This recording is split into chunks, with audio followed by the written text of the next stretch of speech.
Hello guys, welcome to the stream. So today is day 27 and I'm happy to see my progress so far.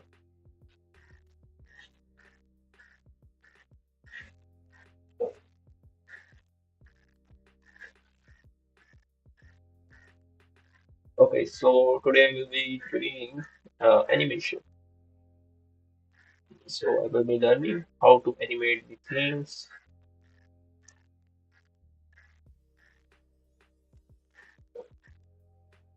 Let me set up my second screen.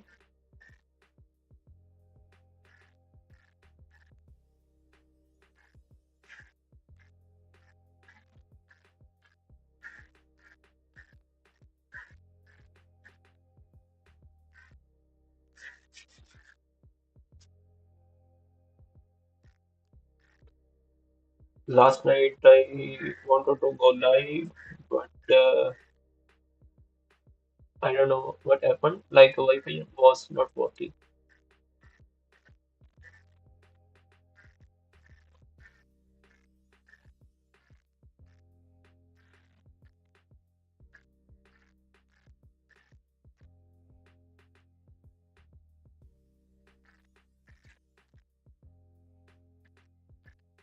So yes, yesterday we were able to achieve everything in this street. Just a second, like you can say.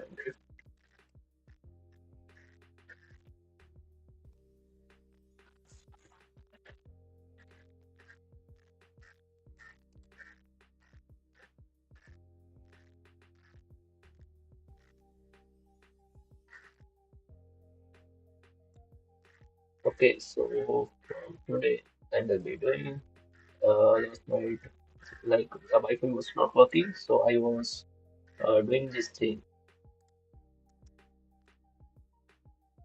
Wait a second, where are all these objects? I'm not able to see. Okay, here they are. So I created this little animation according to the assignment.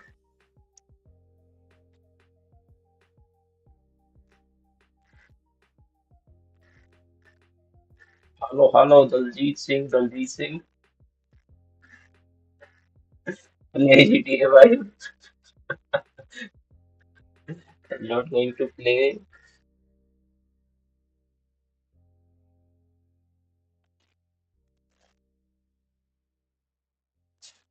BK अपने official account से जोड़ना अपने email ID तो join कर.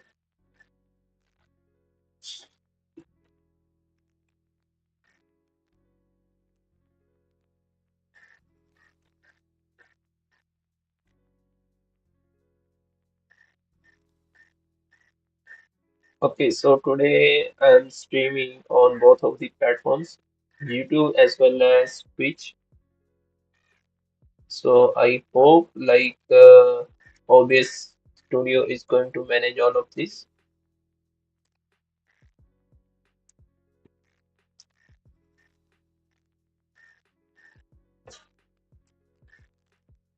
So yesterday I created this animation. So in this assignment, we have all these different objects and we have to animate them like at first second, first frame, everything is going to be visible like this. And according to respective second, third, second, like all these objects have to do a certain operation. So I did that. Like first frame is going to be counted at least 30 seconds.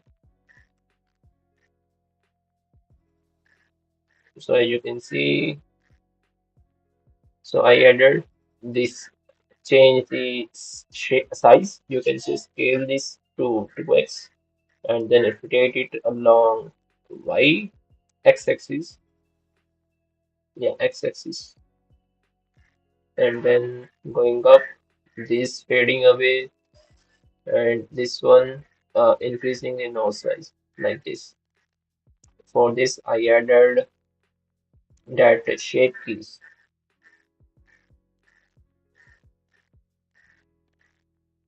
So this was the first assignment that I did. And next, let's see what we have to go for.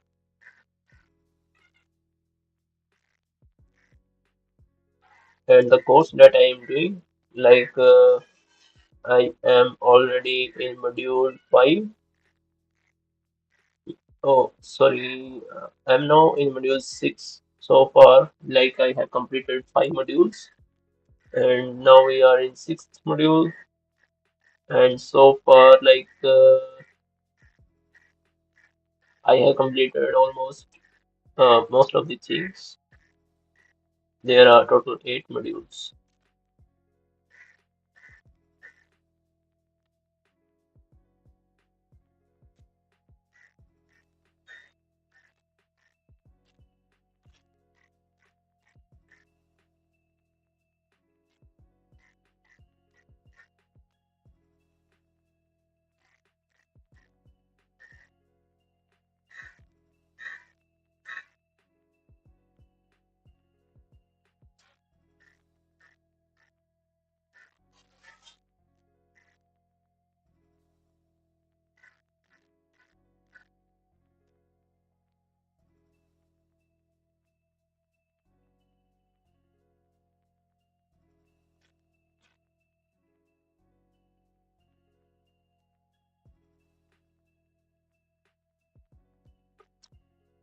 Pratik, which tutorial are you following?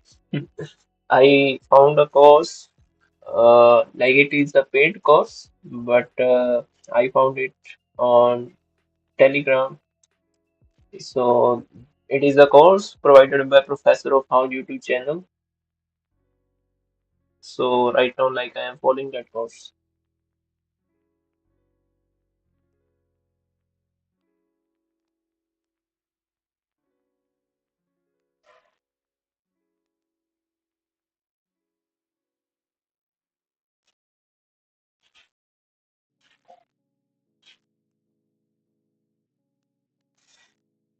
No GTA.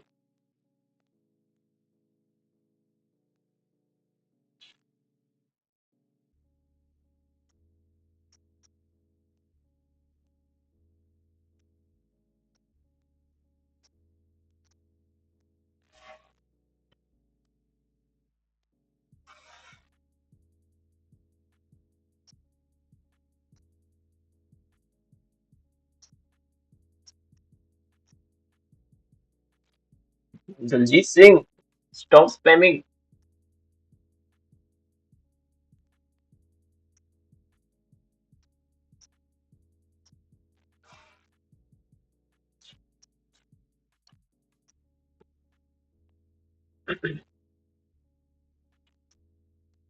Okay, so there is a like a better way. Instead of using these keyframes one by one, we can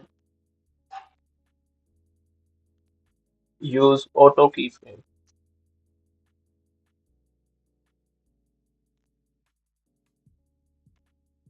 Like here it is, auto key. Let's see. Let me open a new file.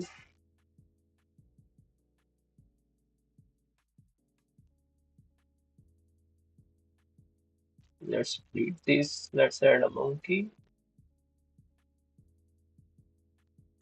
Control 2 for adding subdivision modifier. Let's do shade smooth.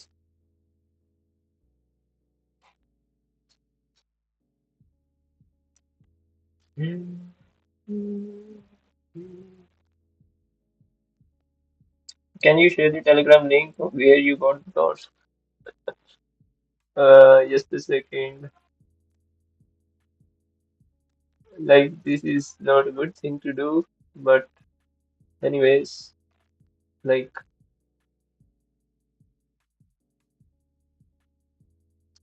it's good for who really want to learn.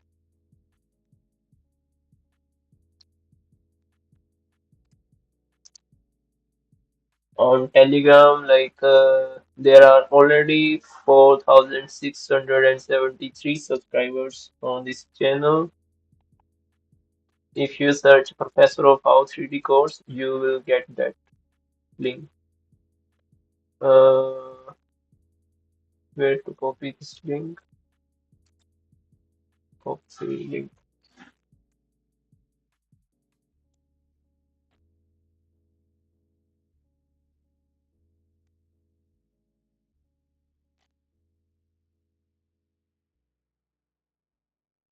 Pratik, are you also learning this Blender? So this course is in Hindi language, and I hope you will be able to understand.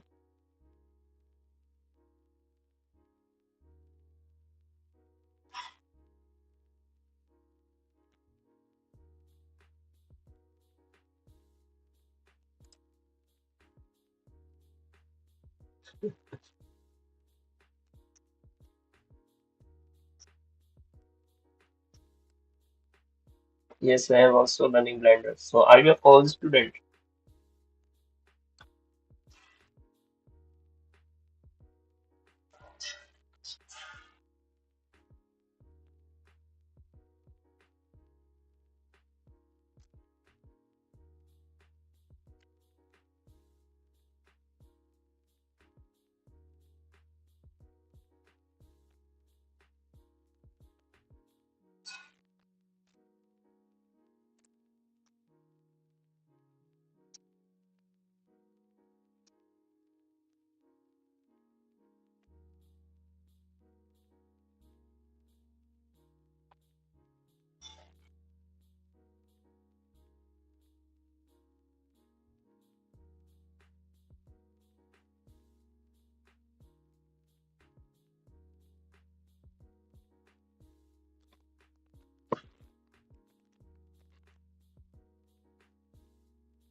Okay, so I'm going to put my mic on mute and will focus on this tutorial and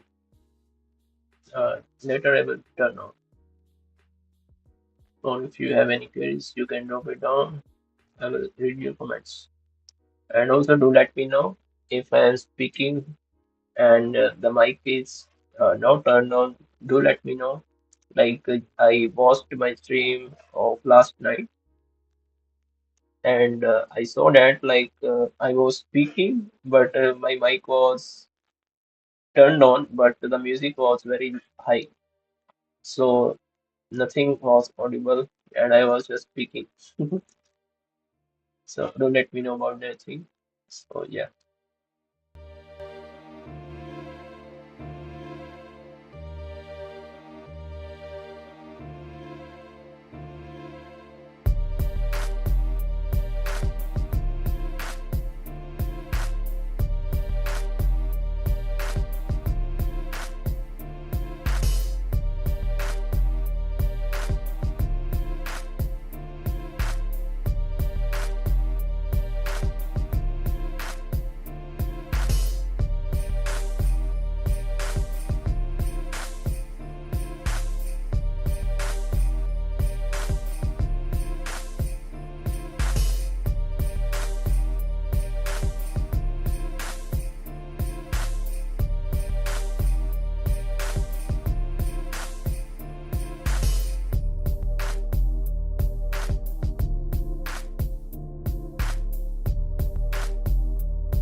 Hello, Muhammad Nias. AI Blender, how you relate all these?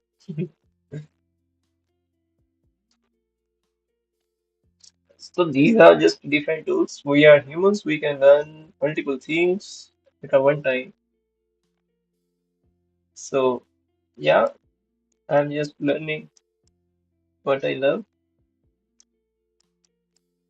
So I'm learning Blender, 3D animation at the same time, and I'm also learning deep learning, neural network, and I'm also interested in mechatronics, robotics, music, everything. So right now, you just need time and you just need your some interest in these things so you can learn. So you can have multiple, you can say, what do we call it? I don't get the exact word. Yeah, you can have multiple interests and multiple capabilities. So actually, I'm learning Blender for like I have to create few animation. Uh, we have mechatronics lab. So I have to create animation for education purpose, later to mechatronics, PCB, electronics. So those things, and that's why I'm learning. And I'm also learning deep learning. I just want to merge all of these things together. So I have few ideas. Have anything in mind, kind of any project which relate all these? So in my master's, like I did a project. So it was about how we can help a robot navigate the surrounding with the help of camera. Earlier, I had an idea, how we can utilize uh, real world camera to create 3D features or 3D map of the environment. And at that time, I thought there must be a way or we can integrate real world camera to the blender and create a model. If you have watched that movie Guardian of Galaxy, in that he had a ball, or I guess in Prometheus movie also, so they just throw it inside a cave or something, and it fly away and explore the world and create a map out of that thing. So that was what in my mind was. So right now, I'm not able to uh, compile everything together, but yeah, I'm on the way of that thing. So just learning. I just love 3D since long time, but never got the chance to learn, or I didn't had much time.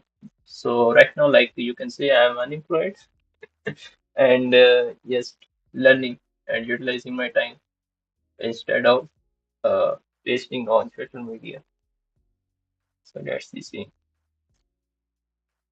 I hope you got the point.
So, Mohammed, yes, what do you do?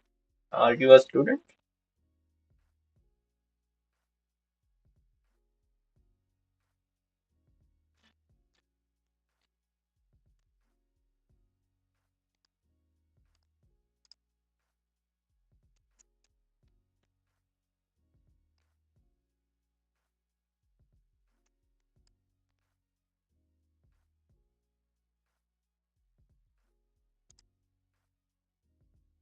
Well, I'm not able to keyframe this. No keyframe.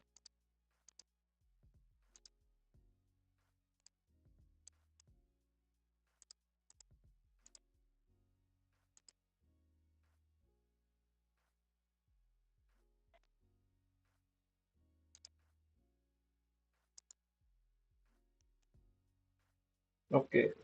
We got the keyframes, but they are not visible. I don't know why.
Good morning, Balveer. How can I make your morning a bit brighter?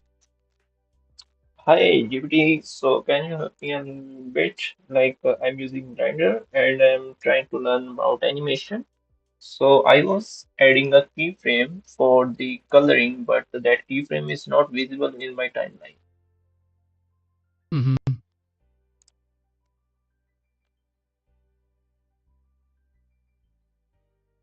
I hope you got the point.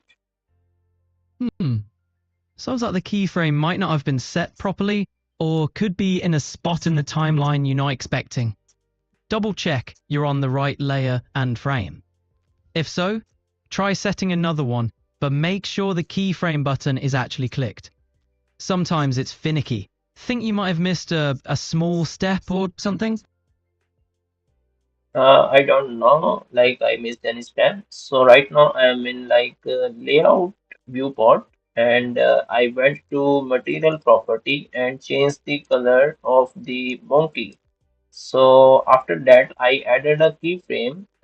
Like there is an icon beside this base color. But after adding that keyframe, it is not visible in the timeline. But when I play the timeline, so the color of monkey is changing, but that keyframe is not visible. If the Yes. Right. So with the color changing but no visible keyframe, that means it's there, but probably on a different layer or setting. Make sure you're viewing all necessary channels in the timeline. Sometimes they hide keyframes in specific tracks for different properties. Check if your program has a Show All option or expand the timeline settings to reveal everything.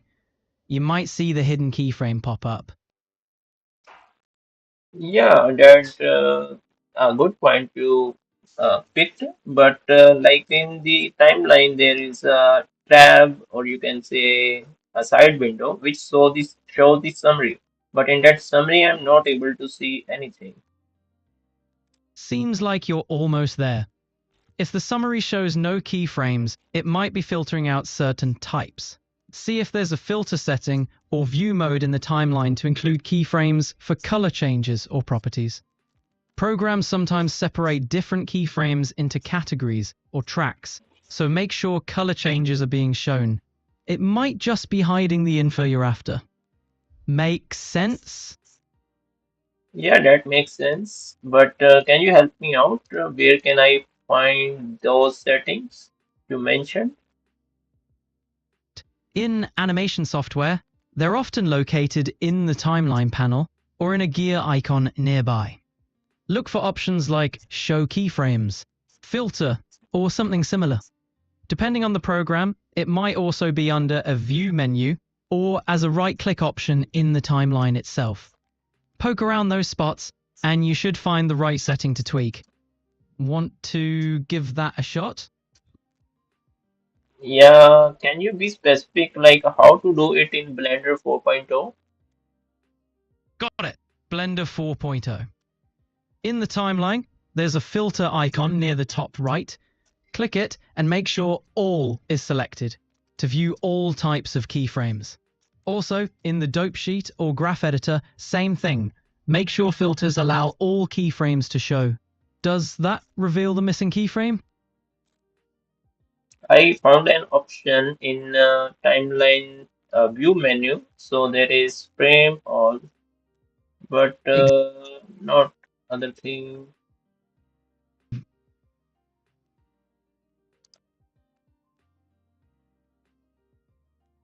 No, it didn't help. Glad that helped. Anything else in Blender or any other No, mystery you... no, it Alright, didn't help. nice. Glad it sorted it out. I'm saying it didn't help. Ah, gotcha. Let's try expanding the filters in the dope sheet editor. Check the Only Show Selected or Only Show Keyframes options. You may need to select the object or attribute directly to reveal its keyframes. Give that a shot. Does it show up now? Yeah, I found that only show selected and show marker use time code shows sync visual range. I found those tick mark options. Good find. Check the Only Show Selected to see if your keyframe pops up. You might need to select the right object or material in your viewport first. If that doesn't work, try Show Hidden to ensure everything's visible, even if it's hidden in the viewport. Let me know if that helps reveal the missing keyframe. Yeah, it worked. I deleted that material and added a new material. And now I'm going to change the color and adding a new keyframe. So yeah, those keyframes are visible now. Thank you so much. Awesome. New material, new vibes. Good to hear the keyframes are behaving. Keep rocking those animation skills. Anything else in Blender tripping you up? No, thank you so much. You're welcome. Catch you later, Balveer.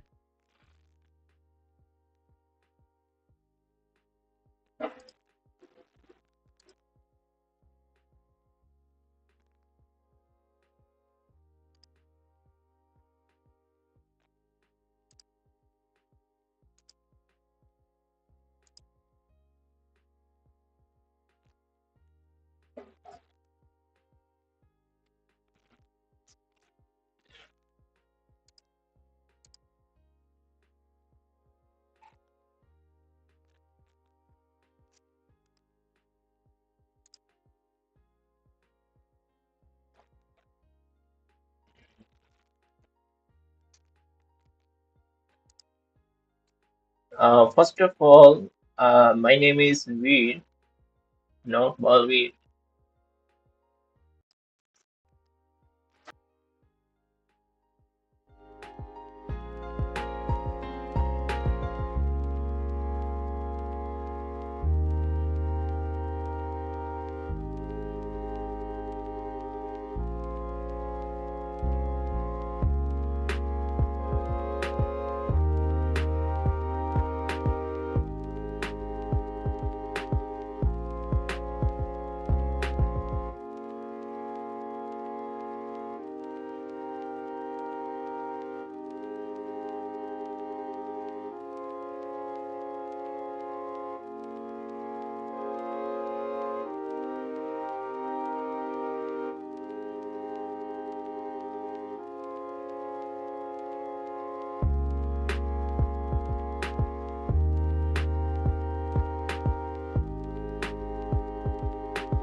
Hi guys.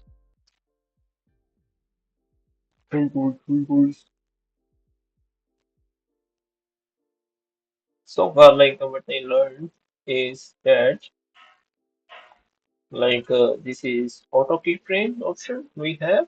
We can do auto keyframing and at the same time,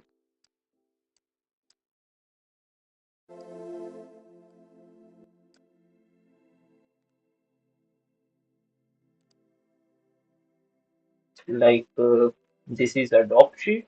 I don't know what is the difference between doc sheet and this. What I can see, both of these options have this summary feature.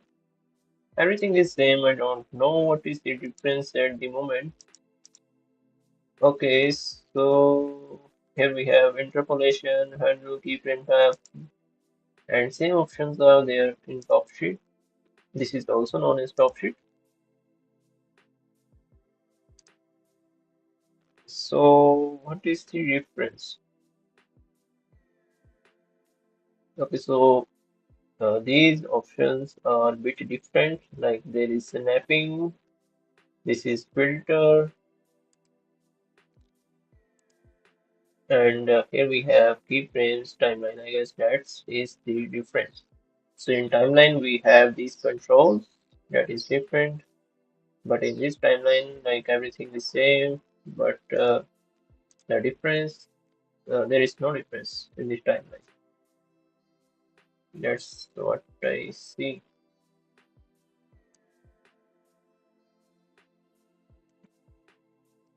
And here we have a graph, what graph editor. So here we can see our animation, like how it is performing, and we can change.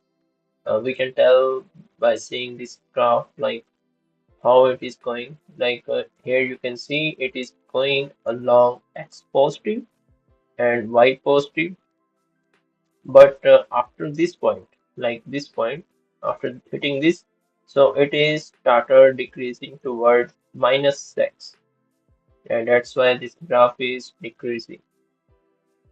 And once it reaches here in the negative plane, still it is in positive plane, and you can see like our this line is cutting it somewhere here, so it has not crossed this axis. So once this monkey is the opposite side, means negative side of plane, so you will see this line will come forward. Like here you can see now our monkey is in negative plane, so this is our negative plane as studied in my class. So this is y positive, x negative. It means positive negative plane. So this is a positive negative. Here we have uh, negative positive. This is a negative positive graph. This is a negative negative graph because we have minus x and minus y as well. And this is a positive positive graph. No, this is not a positive positive. This is positive positive graph because here x is positive, y is positive, but this the fourth quadrant is like x is positive, but y is negative. So positive, negative, positive, negative. This one is also positive, negative. No, negative, positive. This one is negative, positive. Okay. So we are in like first quadrant in this negative, positive. So once our monkey reaches its end, like somewhere here, so yes, so then it can start again. Okay. So the benefit of this curve is like we can change it, this position is going to be fixed like here 4.5 and here, but we can change this how smooth this is curve going to be or other way. Like if it is a linear, you can see this is just going linear, then there is a sharp turn around. So if I play animation, so it is going to hit, then go there, go down. So this is really interesting to analyze. I studied all these type of graph in my computer vision class. So it is really interesting to compare both of two different domains at the same time. So that is interesting. And if I change it to constant, so in constant we are just having 0 and 1. So here is, you can say, see here, like it is 0. So once it reaches this point for I guess it is 3 comma 4, 3 comma 4, somewhere it is. So it is just going high. So it will just pop up here. Yes, this is interesting to see. So this is our Bezier curve. It's a smooth graph. Let's see sinusoidal. Okay, quadratic, cubic, quartic. Okay, in quartic graph, like it is here. It is slowly picking up speed and then decreasing the speed. So in starting and ending, so the speed is slower. No, in starting the speed is slower, but in the end it is not. Then it is exponential. Oh, this is exponential. In exponential, it just pick the speed.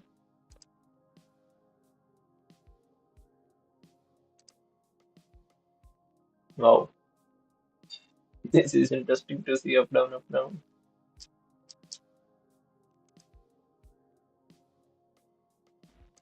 And in bounce, this is our graph look like.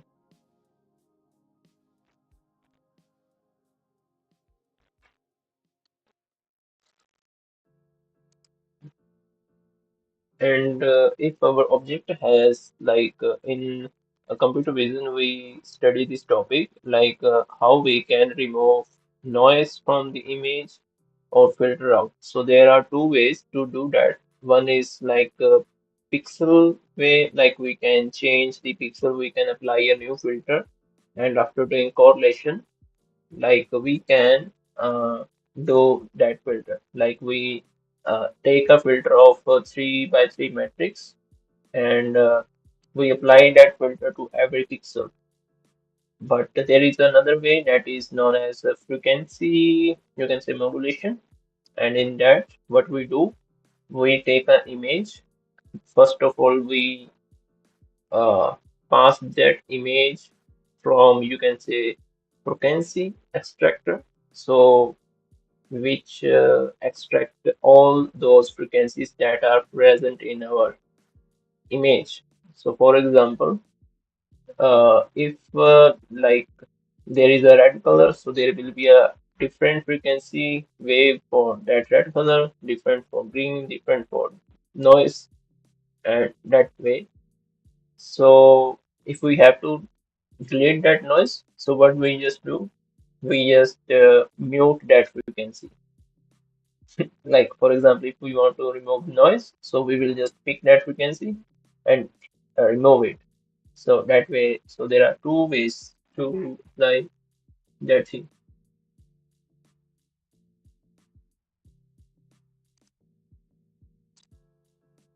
All right, let's see what is next.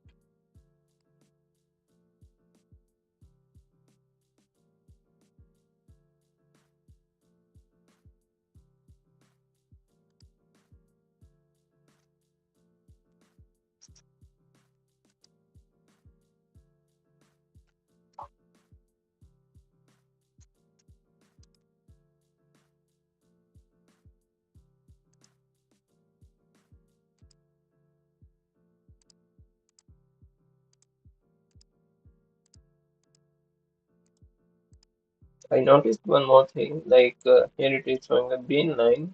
If I apply any other, I don't know what is the meaning of this,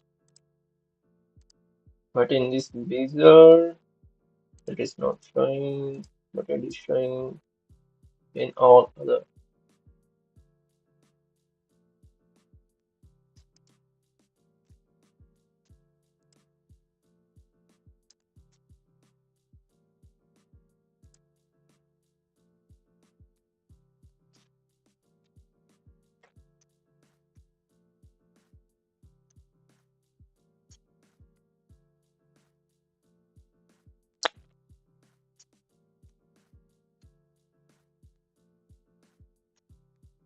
Okay, so the shortcut for adding those different curves is T, I guess.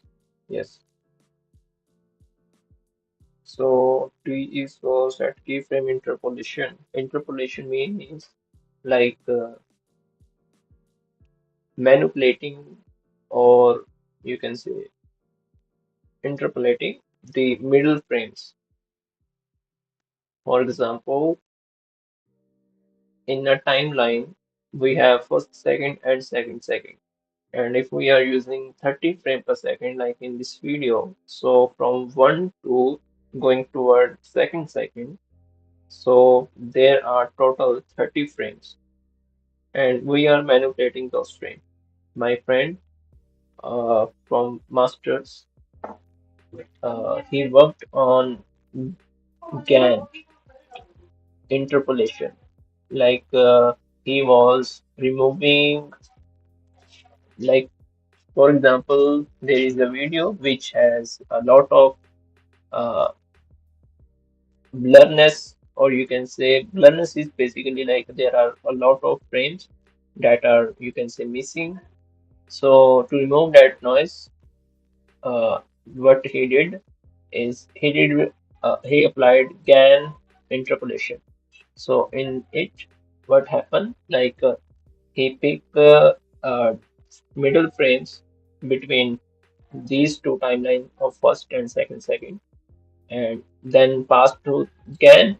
So GAN generate new pixels, you can say, and just add new frames in those seconds.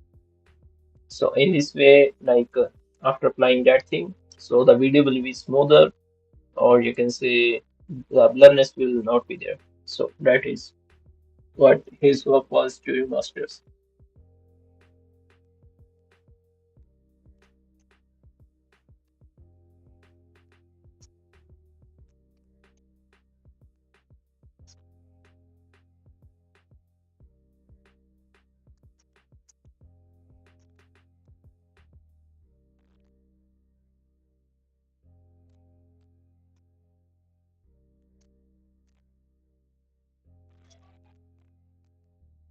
Okay, so let's stop this.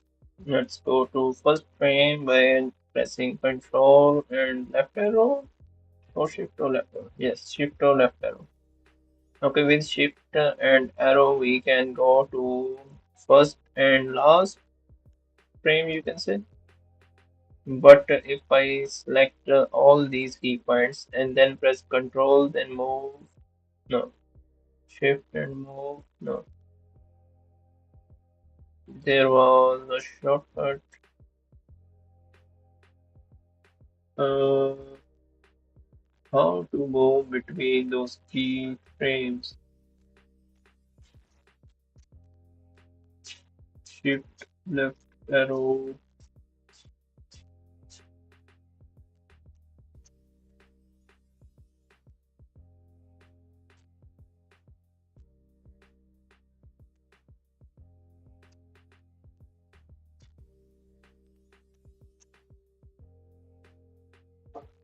There was option.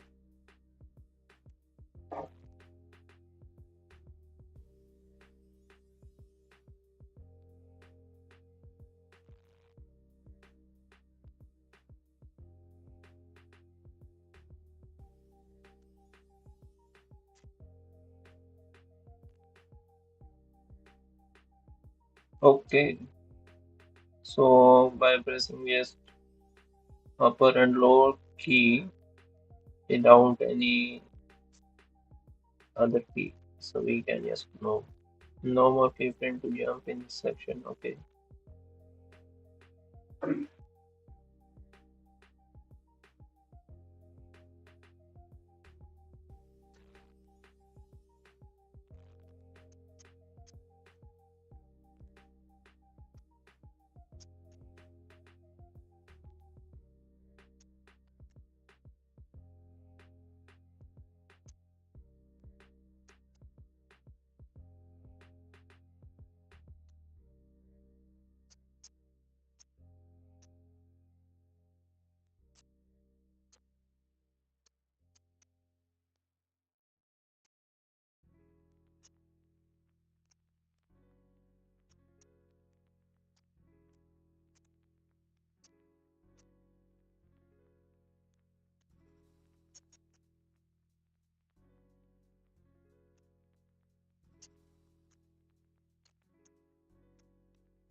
Okay, so we are in first frame.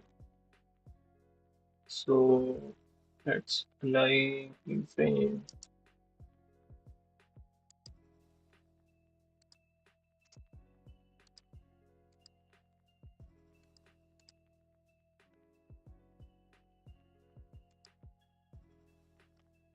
Let's turn off this. Go to 60.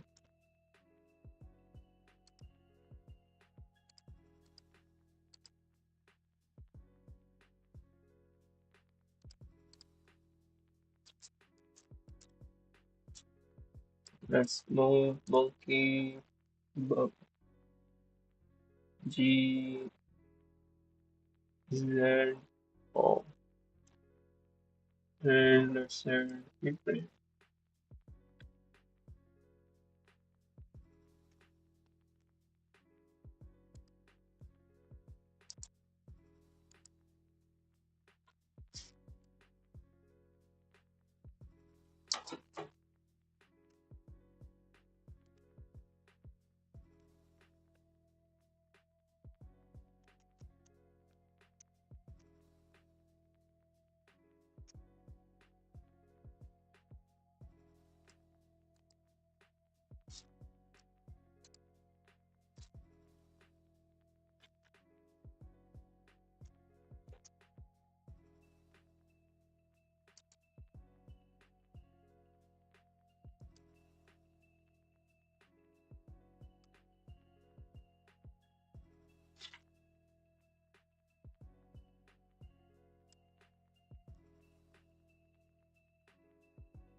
I don't know why I changed frame per second, but it didn't affect. Like here I have selected 60 frame per second, but it is not working. It is by default selecting 30 frame per second.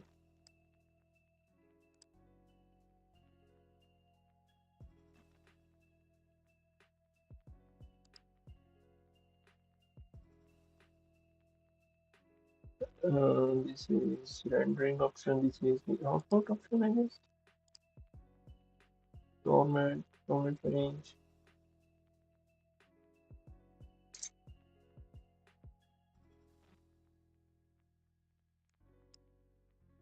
It is not making any. Oh,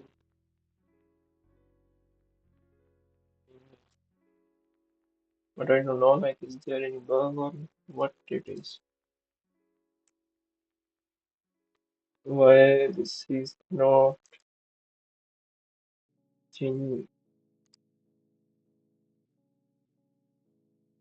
Anyways, let's. Oh, it worked. No, frame per second. It changed. Here it is showing 40 FPS max. If I change it to 30, yes, now it is showing 30 FPS and it is bit slower. Now it is working.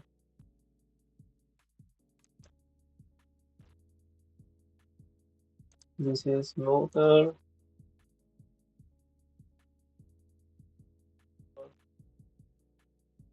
Okay, okay, now it is making it.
Hi Zach, welcome back to the stream.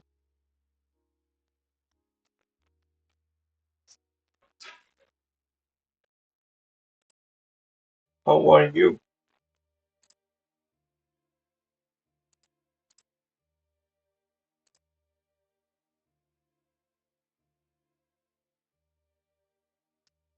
Weight painting? Yeah, I did few.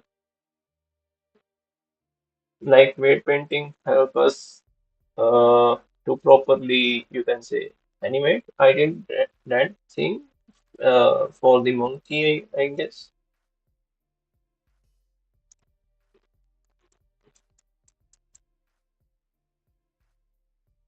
So if I don't forget, like in weight painting, what we have is we just add a rig and then we go to this weight paint and then we paint it according to, like, if we want to move the ear, so we want it to be of that same color, blue color.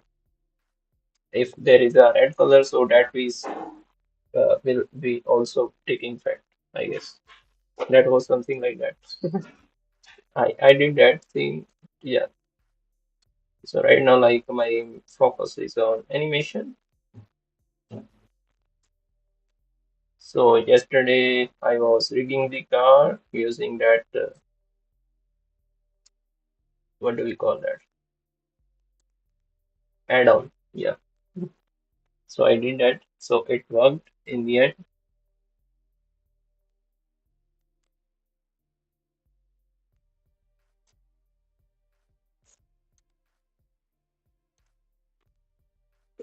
Why I lost that layout? Okay, I was in animation. Yes, here it is that.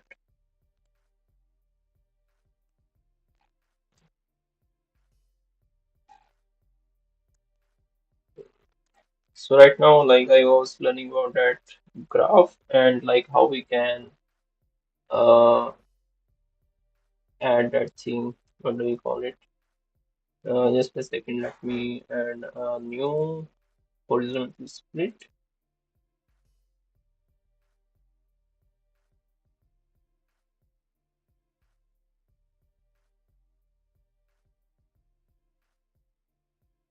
Graph editor. Yes. So I was learning this, like how we can customize our own animation. Like there are different type of curves,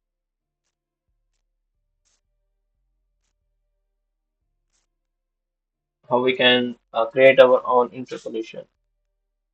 So I was watching this video related to this.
Okay, so we can control the speed. If I play this,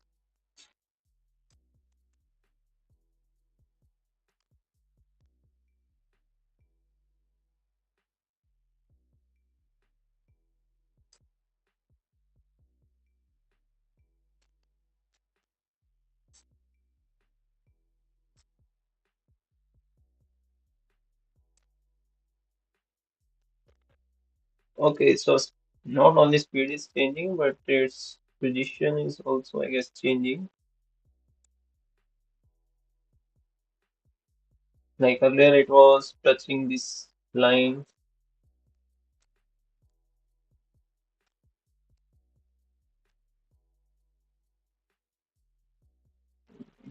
I guess I added a new, yeah,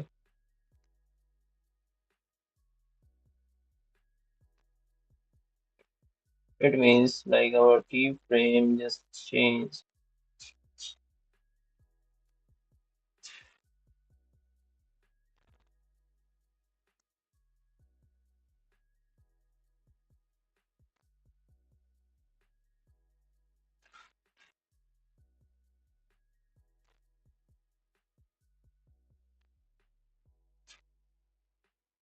Can I animate without adding a keyframe by just using this method?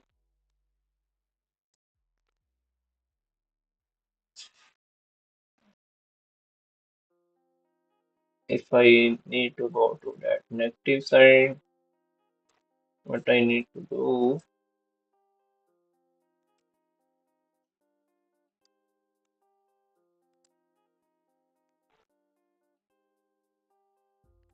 I just need to pick this, go here, I guess.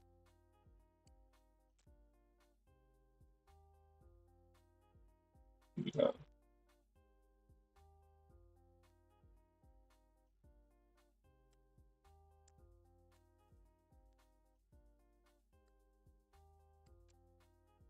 Okay, okay, okay. It is adding keyframes.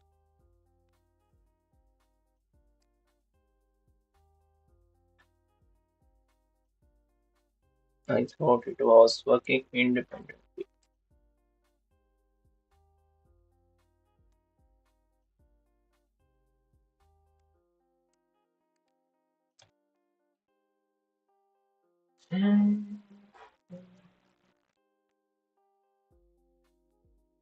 Okay, so all these points are keyframes. Okay, now I got it. Let's delete all of them. So they were added basically using this thing. Let me open that thing. Where is it?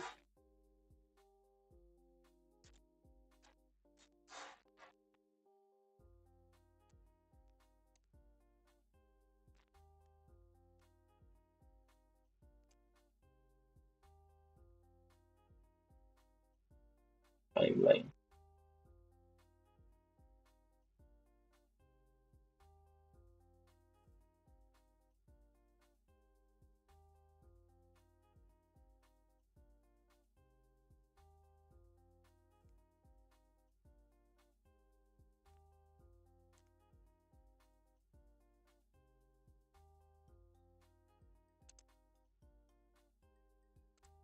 If I go to first frame and instead of this applying insert keyframes, I just apply a single keyframe. Is there any shortcut for this? And then go to frame number 60 and move it along z-axis for, and now I add single keyframe. So in our graph we will just find, so we will be having only two keyframes. Yes, so here is the first one, this is the second one, and I should just change only these two things, these 2 points, not the center one. So if I move the center point, so our keyframe is going to be changed. Okay. And I don't know like what is the meaning of these 4 points vertically. Why, what do they show? Because it is just a one single point. Did they show it like this? So yes, yes, it is like this. It is showing layers. Okay.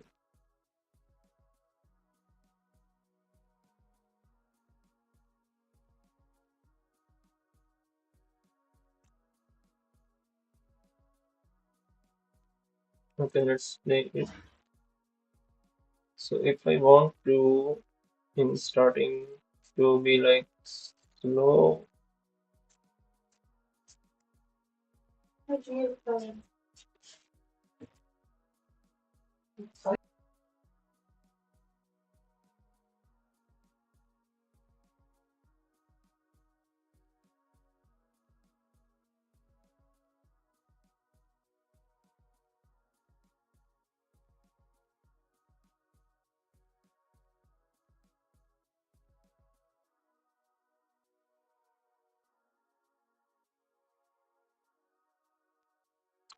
have you taken a look at the 12 principles of animation? No.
Okay, that I will watch that video, 12 principles of animation. It's 7 years ago.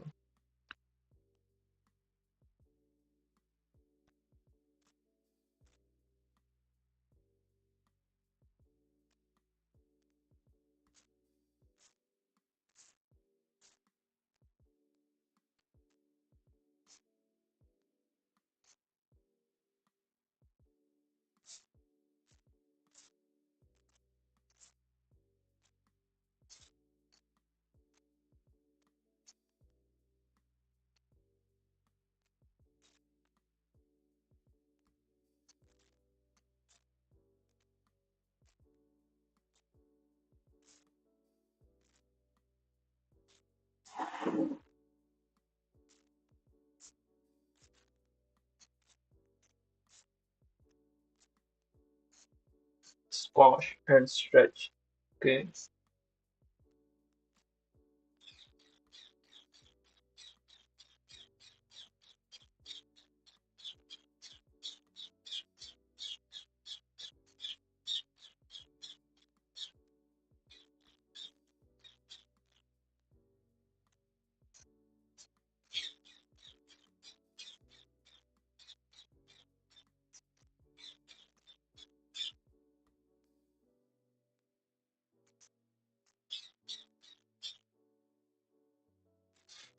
But this constant stretch thing didn't work in real life, no? So it just for cartoon characters if we are animating those things. But if we are showing real world thing, I guess there we don't need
bouncing ball animation. Yeah,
did somebody join on Twitch?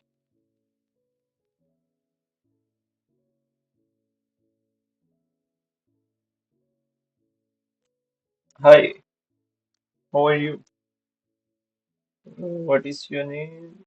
Sure.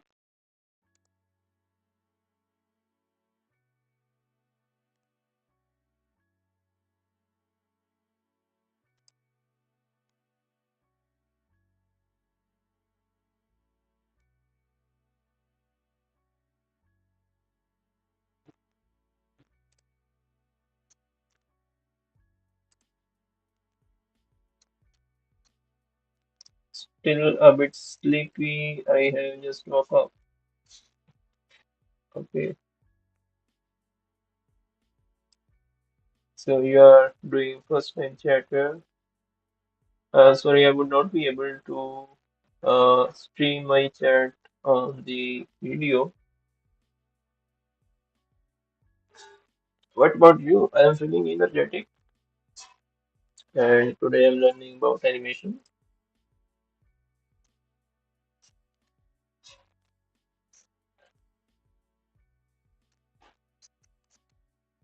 So right now I was watching a video by Alan Becker tutorials on 12 principles of animation.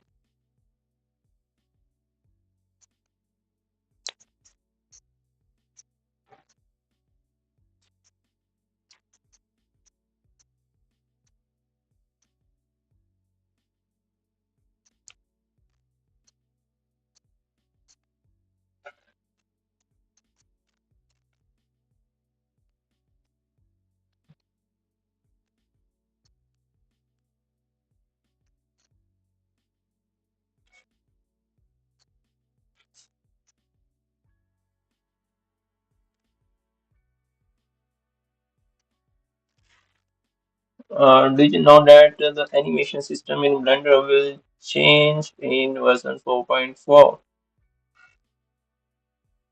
No, I don't know. I just started learning the Blender recently, and if they change it in uh, coming version, so there is not going to be a big difference for me. So I'm just new to Blender.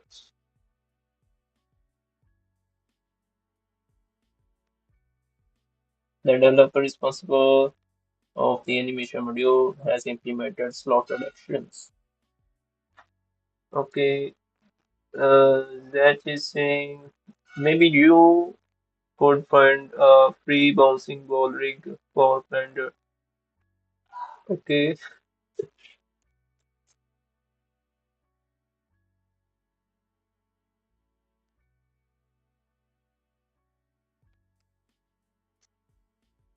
so Tyler principle of animation is basically necessary once you know how to animate the thing and you want to make them perfect.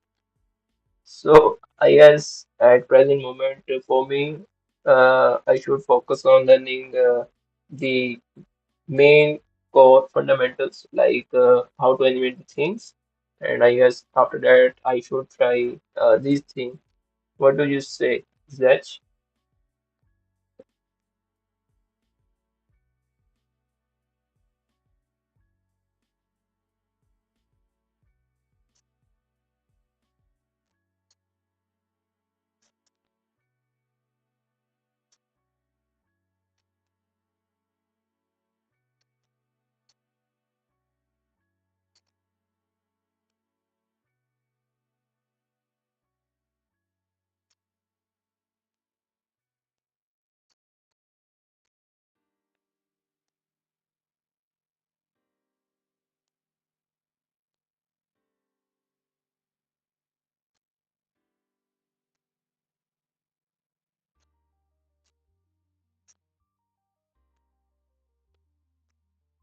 Okay, so I will be doing the basics first. I know nothing about animation. Okay, so how did you found about this stream? And if you don't know nothing about animation, also you must be working on modeling things and other things.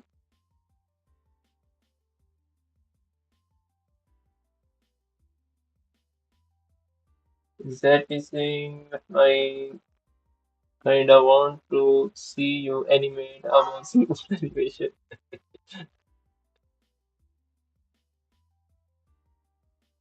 I found a few, but I'm not sure how to obtain them.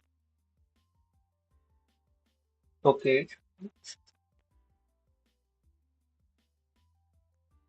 Shian is saying I was searching for people streaming Blender. Okay, that's how you found this stream. Okay, so are you also learning Blender?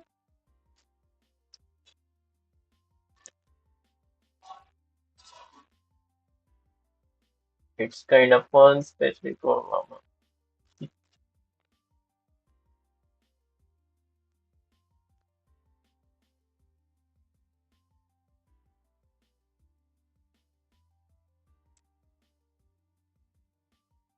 So now you want me to doing like this ball animation? Should I try that?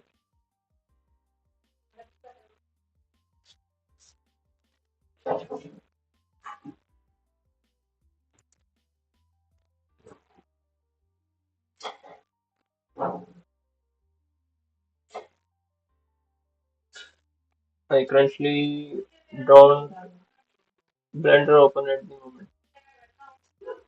Your blend is not opening at the moment.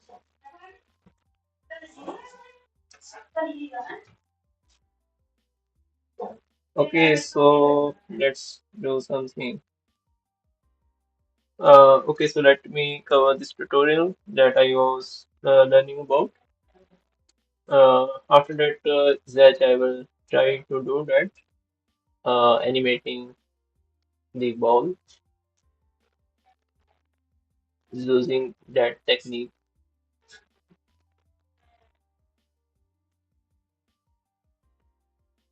I will do it today in this stream or maybe tomorrow. Let's see. You could animate a ball with a UV sphere, but it might be a bit tricky since you need to scale the ball for the speech and splash. Uh, in one of the tutorial, I spotted this thing like there is an option to keep the volume same, and then we can change the shape. There is an option to do that thing.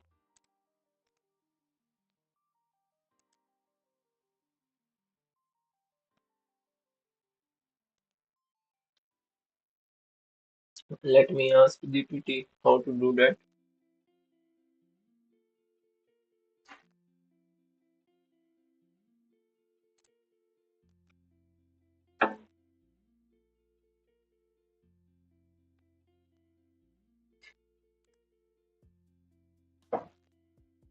Hi there, Balveer.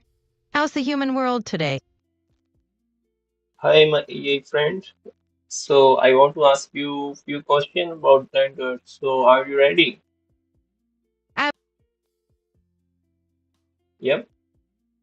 What's on your mind? Let's dive in. Okay, so here is one of my friend, Zach Hyde. So he joined this live stream and he want me to animate a ball by applying squish and sketch technique. So I want to Nice. do that thing in Blender. Nice. Blender is fantastic for that. Have you already started working on your animation? What are you envisioning for this project? I want to animate a ball with the squish and sketch technique. So how we can animate that thing? Squash and stretch is great for exaggerating movements and adding more personality to animations. Think about how a ball would behave if it were made of rubber, squashing when it hits the ground and stretching when it leaps up. Start by blocking out the basic poses, the ball's normal shape at rest, stretched out during a bounce, and squashed when it hits the ground. Then add the in-between frames to smooth out the motion. The key is to play with timing and spacing to make the motion feel lively. Have fun with it. Okay, so is there any option in Blender? I guess there is. Like we can keep the volume of object constant and then we can reshape it. Exactly. Blender's got some solid tools for maintaining volume while you squash and stretch. You can use shape keys to control the deformation and keep the volume constant. A lattice modifier can also help you control the mesh deformation more precisely. You might need to experiment a bit to get the look you want. But that's part of the fun, right? How are you feeling about diving into that? Okay, so now just tell me uh, how I can do that thing. Now, like I want to change the shape of my ball. I have added a ball in the scene. To, So how can I change the shape without changing its volume? to change the shape of your ball without altering its volume, you can use Blender's shape keys. Here's a quick rundown. 1. Add a shape key. In the Properties panel, go to the Object Data Properties tab, the one with the upside-down triangle icon, and add a Basis shape key first. This is your default shape. Click the New Shape key. Click the plus button again to add a new shape key. This will be the one you modify for your squash and stretch. 2. Edit the shape key. With the new shape key selected, enter Edit mode and adjust the shape of your ball by scaling or moving vertices. The volume should remain roughly constant if you avoid scaling uniformly in all directions. 3. Adjust shape key value. Go back to Object mode and adjust the value slider for your new shape key. This controls the influence of the shape change.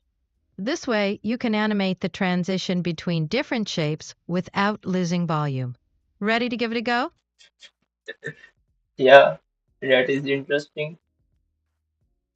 Uh, but still, like, is there any other option to do that thing? Like, I don't want to change the volume of my object, so I want to keep it same.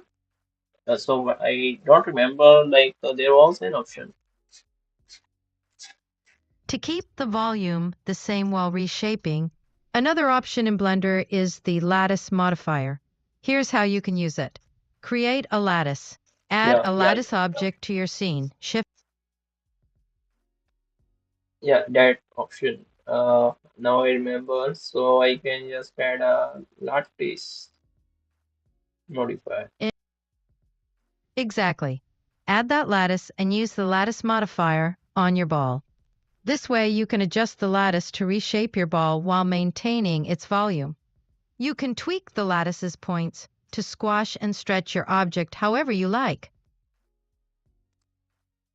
Thank you so much, EPT. It helped a lot. I guess now I can animate.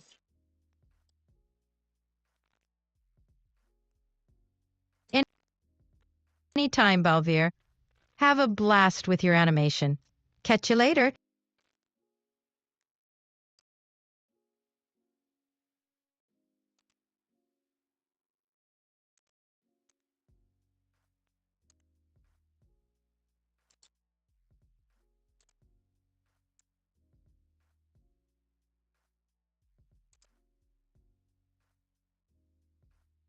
All right, so I guess now I can do that thing.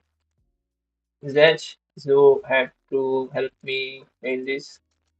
So let's try this thing. Okay, so let me first adjust this thing. What is this panel? I guess I doubled. This is adoption. This is the graph, I guess.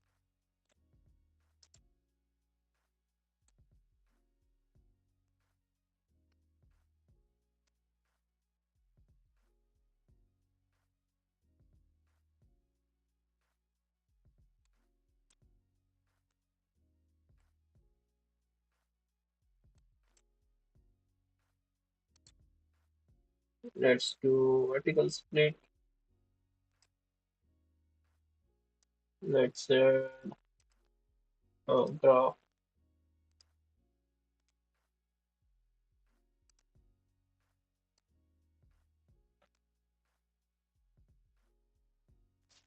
So if I have to animate this, first of all, let's apply a modifier. Let this. So this way,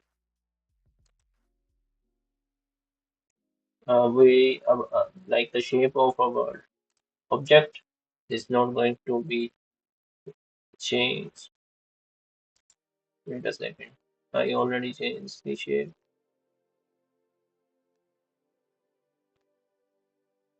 Okay, so everything is reset.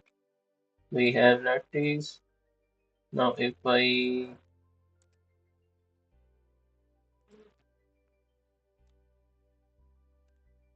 let's remove these keys.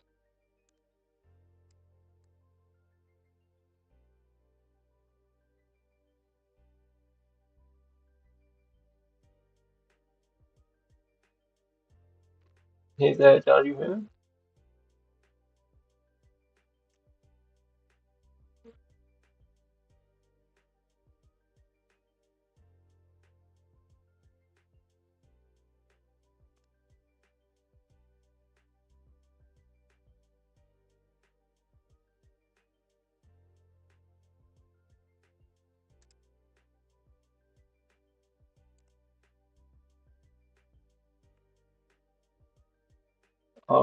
How can I increase these sides? Okay, here it is. In this way, I can.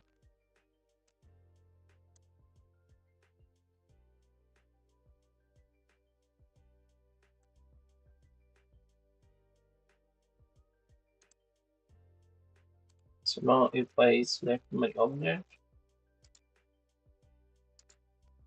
let's go to edit mode and change.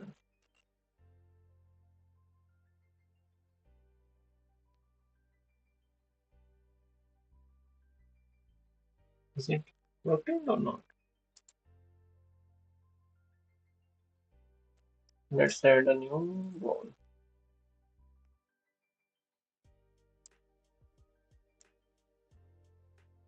UV sphere. So if I change it along z-axis, and now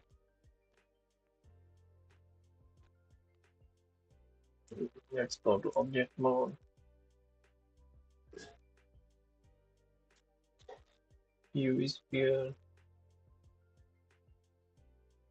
grab along x-axis.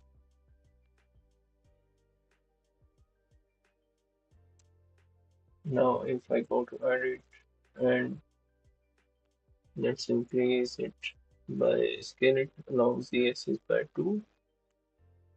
And now if I select this, scale it along z by 2. I guess both are same. Okay, still we are not there.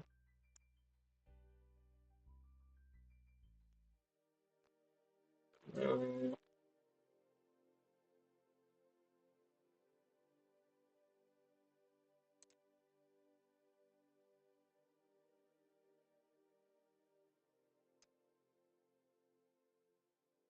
Let me ask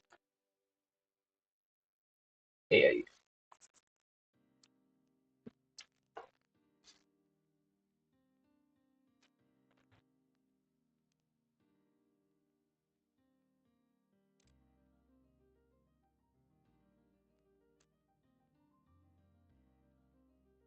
Hey, Veer. How's Sunday treating you? Hey, do you remember our previous chat? Sorry, I don't remember past conversations. So, what did we chat about last time? Or maybe you've got something new you want to spell. So I was talking about a blender. So I want to animate a ball bouncing. I want to animate it like stretching and squishing at the same time, like when it what do you call that Hmm. thing?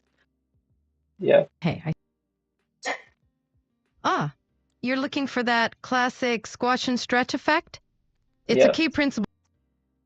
In Blender, you can animate like this using shape keys. Start by creating a key for the ball's default shape, then add another key where you squash the ball, and one more where you stretch it out.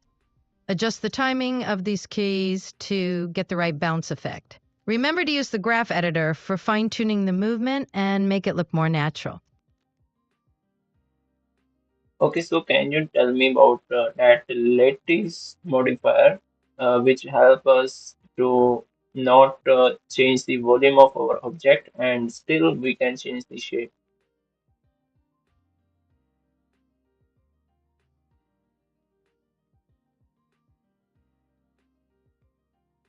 You're thinking about the preserve volume setting in Blender's armature modifier. It's handy for keeping the object's volume consistent even as you stretch and squash it. To use it, just enable the preserve volume checkbox in your armature modifier settings. This keeps things proportionate as you animate. Give it a go and watch your character keep its bulk, no matter how much action it's getting. Cool, right? So what is the use of lattice modifier? The lattice modifier in Blender lets you deform your objects using a lattice, a 3D grid of control points. By manipulating these points, you can easily create complex, non-destructive deformations like bending, twisting, or stretching without altering the object's geometry directly. It's like wrapping your object in a flexible cage to your heart's content. Great for achieving organic, smooth transformations without needing to mess with the mesh. Want to try it out? Yeah, I want to try it out. Cool. To get started, add a lattice object to your scene. Add lattice. Then scale it to encompass the object you want to deform. Next, add a lattice modifier to your object and choose the lattice you created as the modifier's target. With the lattice selected, you can adjust its points in edit mode to see your object change shape accordingly. Fine-tune the lattice resolution in its properties for more control. Dive in and explore the creative possibilities. Okay, so I added the lattice and I also added the modifier to the object. Like I have a ball, I selected the modifier lattice and then selected the object as lattice cage. And I also changed the resolution. So what next? Great.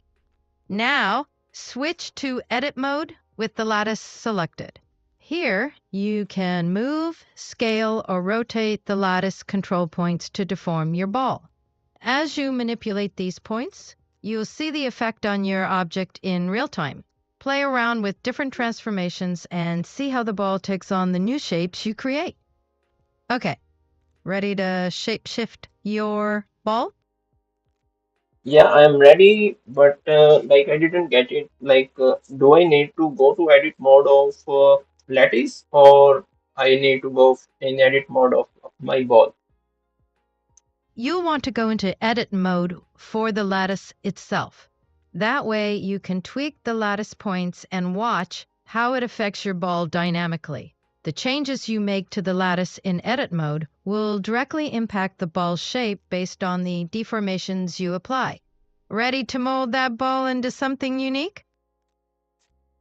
Yes, it is working now. I got it. Awesome. Experiment with different adjustments to see how you can change the look of your ball. The lattice method gives you a ton of creative freedom without messing with your original object. Try out different effects and see what wild shapes you can create. Anything else Blender related you'd like to explore? No, thanks. Alrighty. Enjoy your Blender journey. Feel free to drop by anytime to chat or explore new ideas. Take care.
Okay, so we got our lattice. So basically, lattice try to help us to not deform our original object. So it is going to be same, and we can animate easily, I guess, like this way.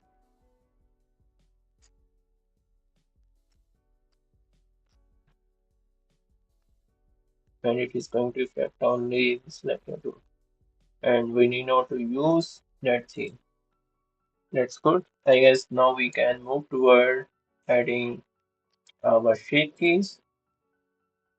So we have selected our lattice. Let's go to the object mode of this. Let's go to animation.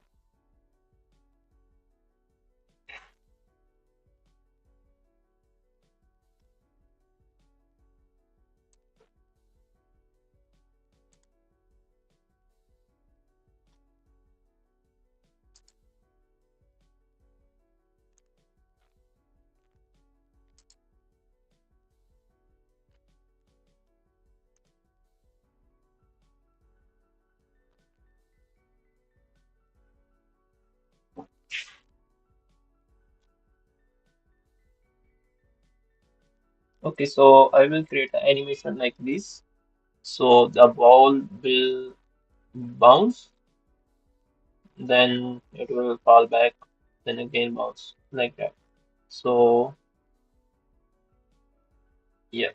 Okay, let's add a plane. Okay, let me try this thing.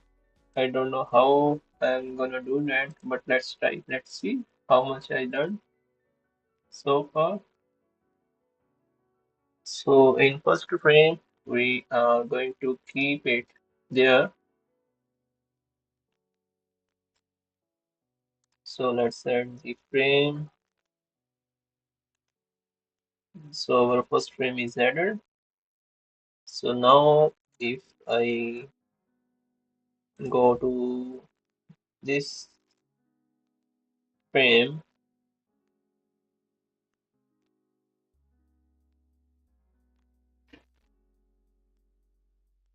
and now if I move my ball here,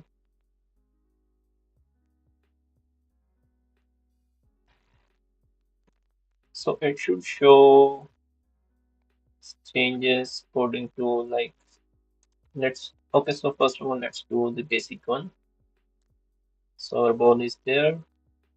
Let's again change. Let's grab it.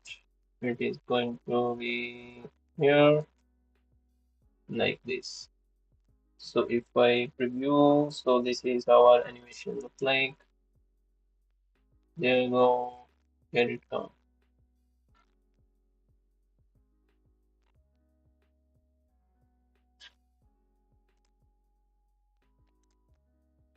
Okay, so now if we want to apply this lattice,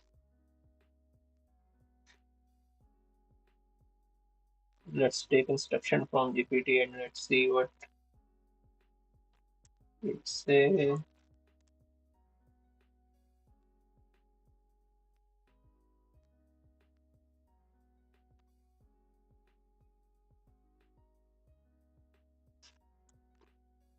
It says, are you here?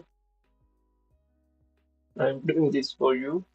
So you want to see me animate this ball, so I'm doing it.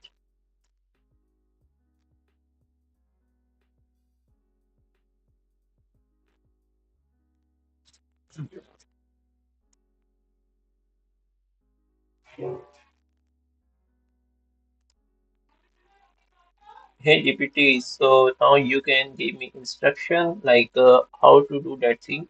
So I am in the animation viewport.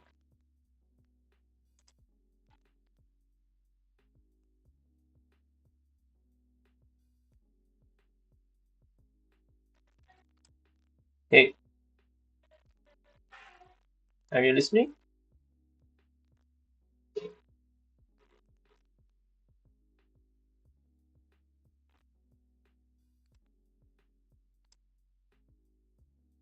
Hey, Balveer.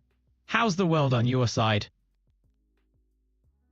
Everything is going good. So I was doing animation. So I have to animate a ball bouncing. So I want to apply the technique of stretch and squish. So far, like I have added a lattice to the ball, and now I am in animation viewport. So what next? Next. Now, the magic happens when you adjust the lattice to squash the ball vertically as it hits the ground and stretch it horizontally during its upward bounce. You'll keyframe these changes to create that classic bouncy effect. Give it a go and watch the ball come to life. What do you mean? Uh, Just meant that by adjusting the lattice in your animation software, you're bringing the ball to life by making it stretch and squash. These adjustments add a lot of character and realism to the animation. Keyframing these changes helps to animate the ball's movement frame by frame. So as it goes up and down, it'll stretch and squash naturally. Ready to try it?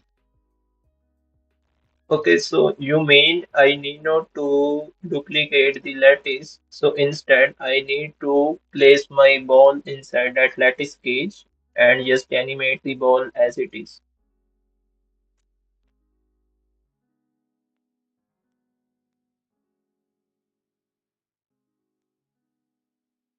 Exactly. You place your ball inside the lattice and use it to manipulate the ball's shape for your animation without duplicating it. As you animate, the lattice will help you create that stretch and squash effect. It'll make your animated ball look super dynamic and alive, even though it's just pixels on a screen. Give your lattice adjustments a shot, and you'll see your ball bounce with character.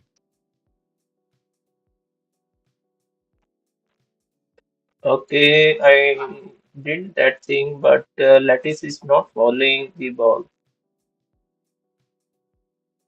Hmm. Maybe try making sure the lattice is properly parented to the ball or applied as a modifier so the lattice deformations can influence the ball's movement. Double check your settings and, if needed, try reparenting the lattice to the ball. This should help them move in sync and really bring your animation to life. Give it a go and see if this helps the lattice follow along with the ball's bounce. Okay, so I added the modifier, but do I need to also add parenting? Yes, generally, parenting helps ensure the lattice moves along with the ball. This way, when you animate, the ball and lattice will stay in sync. So, yes, give parenting a try and see how it affects your animation. Hope that helps.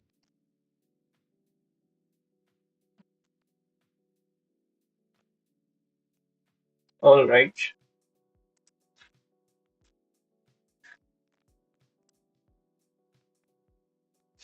Hmm?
Hey Sach, are you here?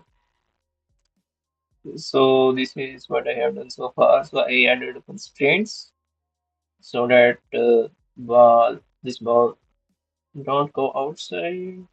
Okay, so it is going a little bit, but let's do it minus 4.5, minus 4.5, sorry, plus 4.5.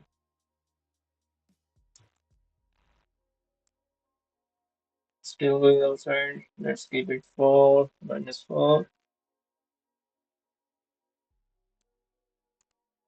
minus 3.6. I guess it's good now.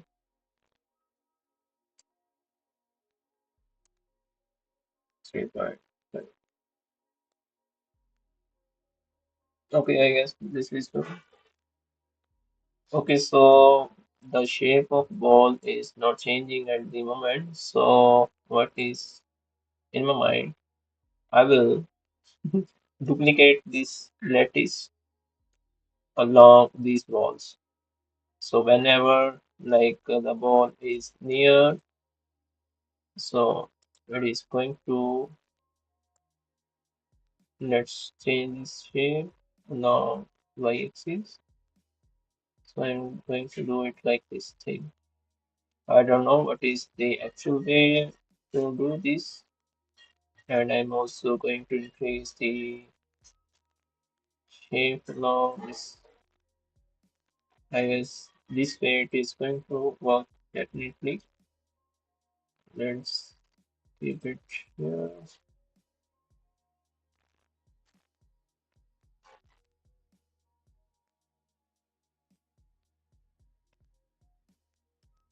Let's fix this rotation.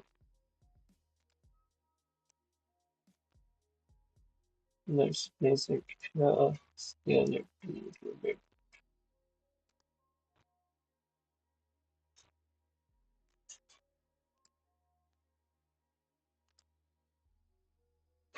So now if I play the animation, so you will, oh no, I made a mistake. So I didn't turn off this.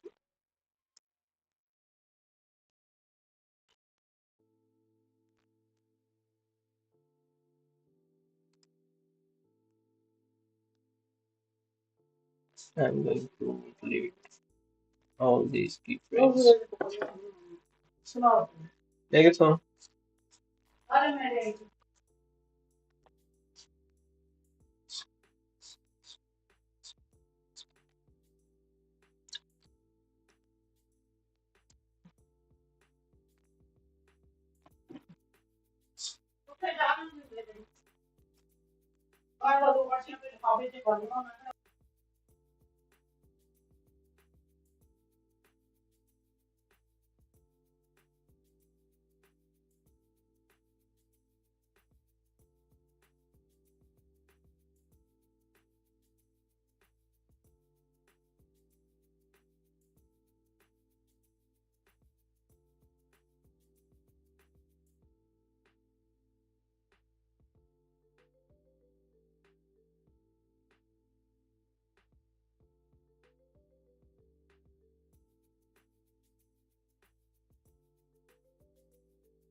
Sorry, I was speaking, but my mic was off. Okay, so I will do this later. I will get back to it soon. So I'm not able to understand it properly right now. So this is what I have done so far. If that you are watching, then you can let me know what is the issue. Like everything is good. I can squeeze it, stretch it using this lattice, but I don't know why it is sliding along my axis. It should be just correctly.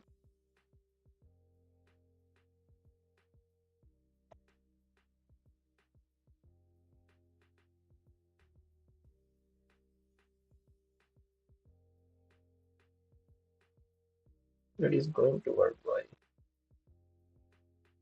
I want it to be follow that straight path.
single action can have 10 different meanings depending on how many frames you give it.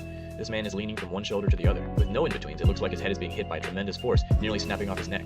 With one in-between, his head has been hit by a rolling pin or some other object. With two in-betweens, he has a muscle twitch. With three in-betweens, he's dodging the rolling pin or the other object. With four, he's saying, "Move it, get out of here." With five, he's more friendly, saying, "Over here, come on, hurry." With six, he sees a good-looking girl or the sports car he always wanted. With seven, he's trying to get a better look at something. With eight, he's searching for the peanut butter on the kitchen shelf. With nine, he is appraising something very thoughtfully. And with 10 in-betweens, he is stretching a sore muscle. The standard frame rate for movies is 24 frames per second. If one drawing is made for each frame, 24 drawings per second, that is called drawing on ones. If one drawing is made for every 2 frames, that's called drawing on twos, and every 3 drawings is threes, and so on. It's actually very common to draw on twos rather than ones, for a few reasons. First, it cuts the amount of work in half. Second, it actually makes slow actions look smoother than if you were to draw every frame, because the precision needed to draw in between 2 very close drawings can lead to the animation looking jittery. Some would also say that drawing on twos is better for fast actions as well, because it gives a sparkle and spirit to the animation that would otherwise be too evenly timed and less lively if it were drawn on ones. But drawing on ones is necessary when there's a very fast action that needs to be read, often a scramble or a flurry of activity. And it's also everyone's choice how many drawings to put in between poses. Some people draw more or less frames depending on how much movement there is, and this can give a very dynamic effect to the animation. So the next principle is called exaggeration. Basically, every action, pose, and expression can be taken to the next level to increase the amount of impact on the viewer. So the early animators at Disney would get confused because Walt would tell them to add more realism, but then when they changed it, he would criticize the result because it wasn't exaggerated enough. In Walt's mind, there was probably no difference. Making it more realistic didn't mean make the physics and proportions more consistent with reality, but rather make the idea or essence of the action more apparent and real. So if a character was sad, make him sadder. Bright, make him brighter. Worried, make him more worried. Wild, make him wilder. Exaggeration doesn't mean more distorted, but more convincing. It's amazing how you can always add exaggeration. This animation looks finished, right? But let's give it some exaggeration.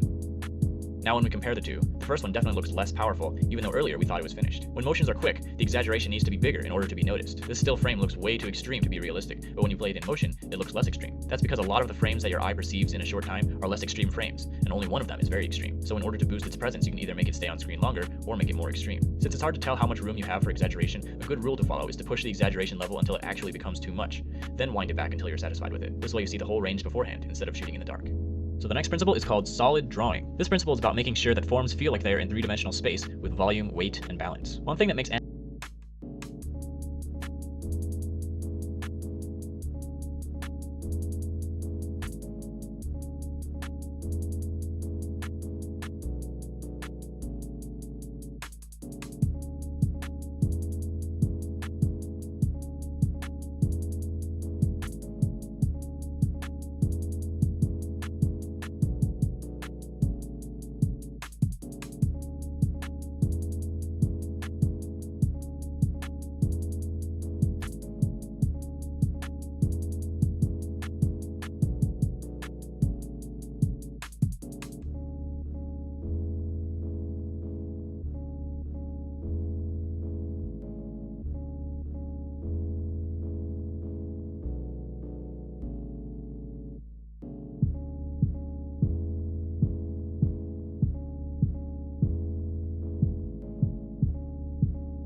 I will be back after lunch.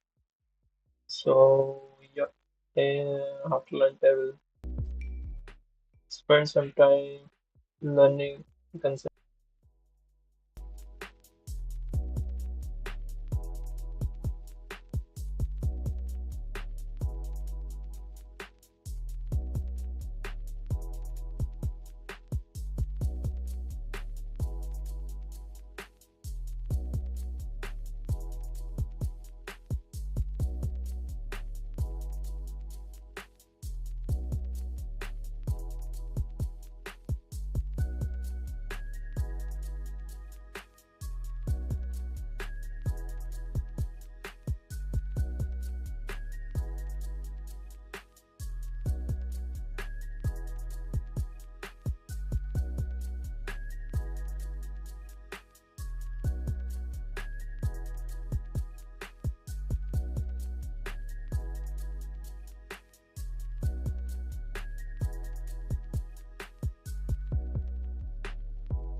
So I was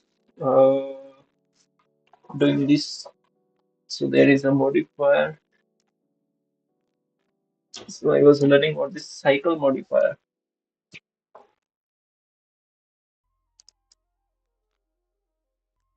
Should I move everything or just this thing?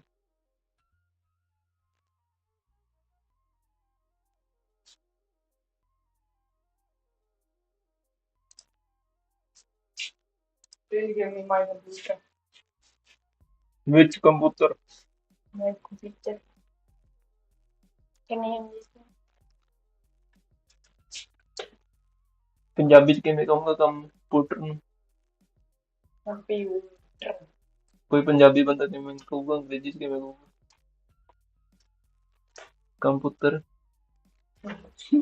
Computer ਕੰਮ। ਓਏ ਓਏ ਕੀ ਕਰੀ ਜਾਂਦਾ ਓਏ? Can you hear me? ਹੈ ਨਹੀਂ ਯਾਰ, ਤੂੰ ਮੇਰੇ ਸਾਰਾ ਸਮਾਨ ਦਾ ਤੇ ਹਿਲਾਤਾ।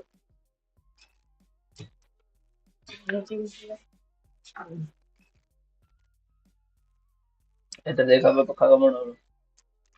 ਹੈਲੋ, ਆ ਦੇ।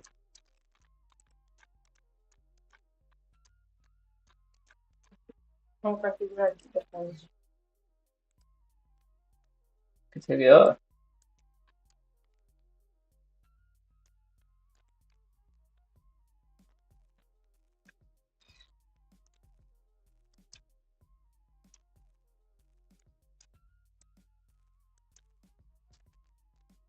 ਖਾਣਾ ਪੱਖਾ? हाँ ठीक है। मैं अंदर लगे हुए हैं। कर देते। ਕਰ ਦੇ।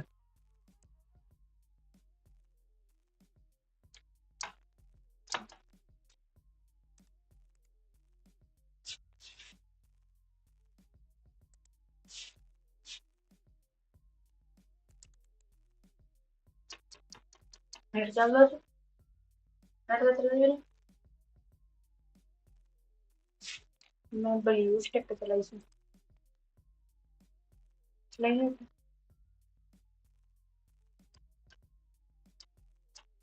ਮੇਰਾ ਲਾਈਵ ਬੰਦ ਹੋ ਗਿਆ।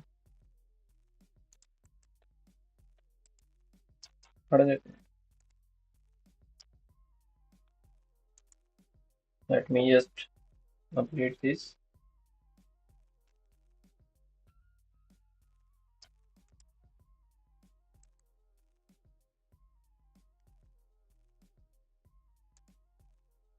Wanna see this animation? See. ਪੱਖਾ ਘੁੰਮ ਰਿਹਾ? नहीं तेरे ਕਿਉਂ ਬੰਦ ਹੋ ਰਿਹਾ? मैंने उड़ाना नहीं कहेंगे। ਕਿੰਨਾ ਤੇਜ਼ ਕਰਨਾ? बहुत तेज। जिन्ना बना दो खाऊंगा। Okay.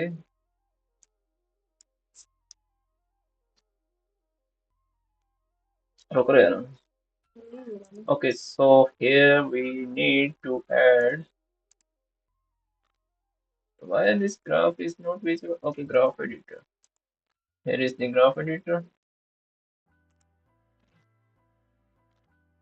Okay, let's select. Wait a second. Why that graph is not visible here? Oh, Vicky.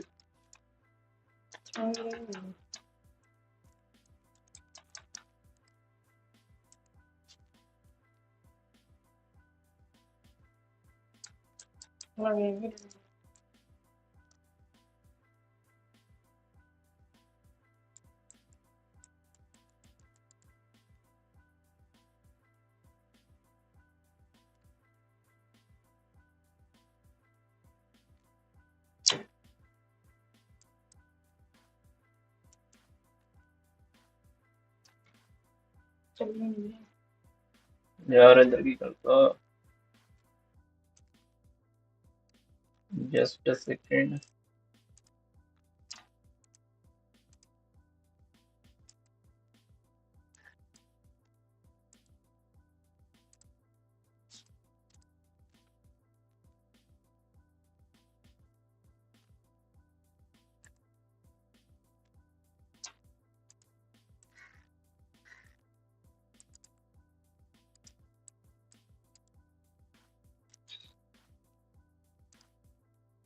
Yeah, Facebook.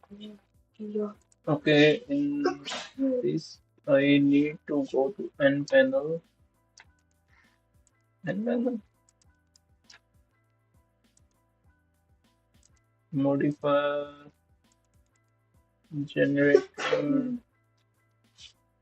cycles, added FL.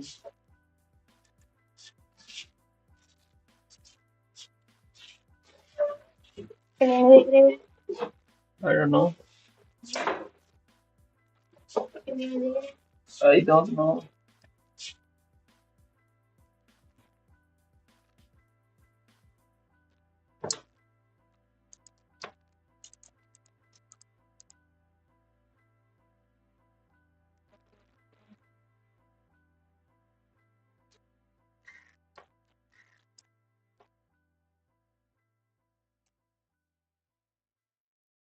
मैंने पक्का का बना दिया स्मार्ट यार आपको तो मालूम है पक्का का बना बस छोटा जस्ट पेपर है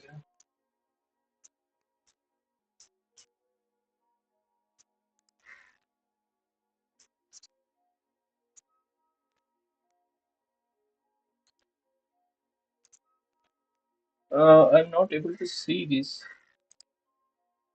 Where can I see? Oh, if I delete this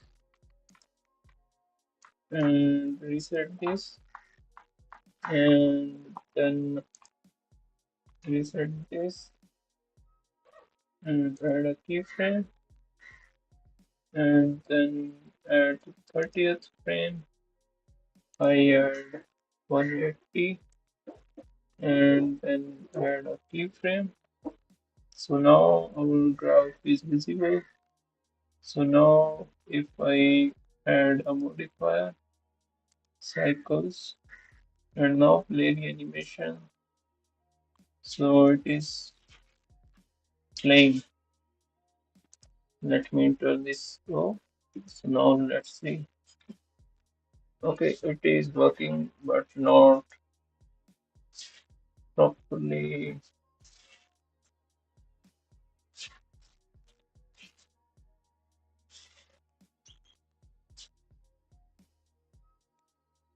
Let's go to 30th frame, 180, 360.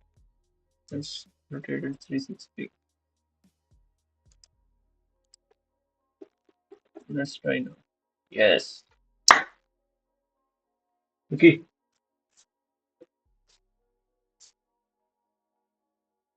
हमारी हवा can you feel that wind? Wind air जो भी है मैं तो मीन्स खाएंगा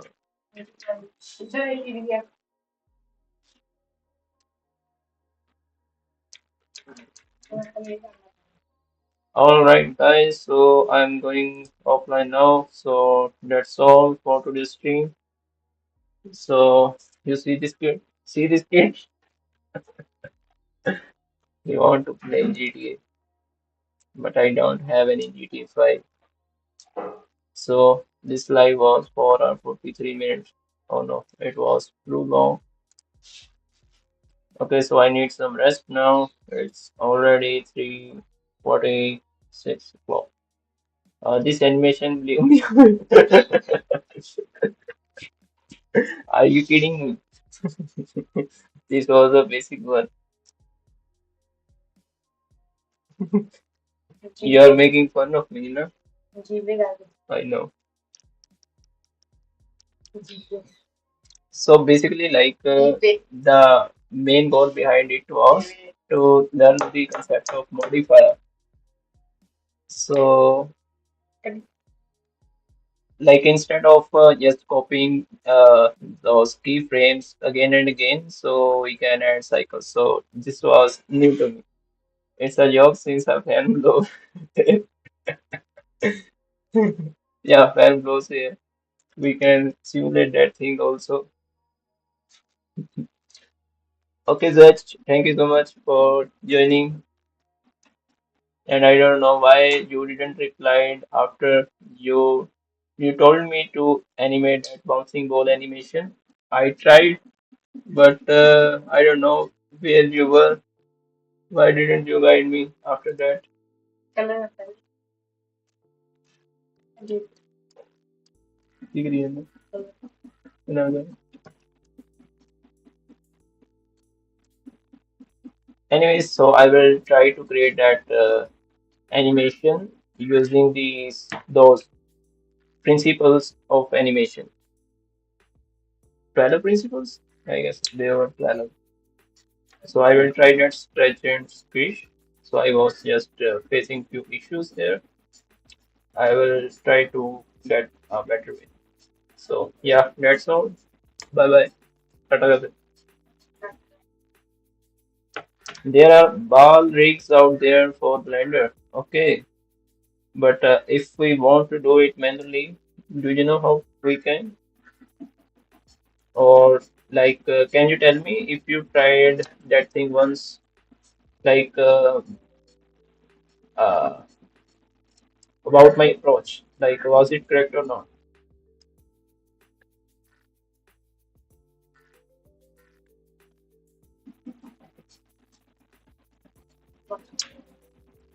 हट जा Probably the same. गेंद है खेलना गेंद है Oh, no, no, no, no. हट जा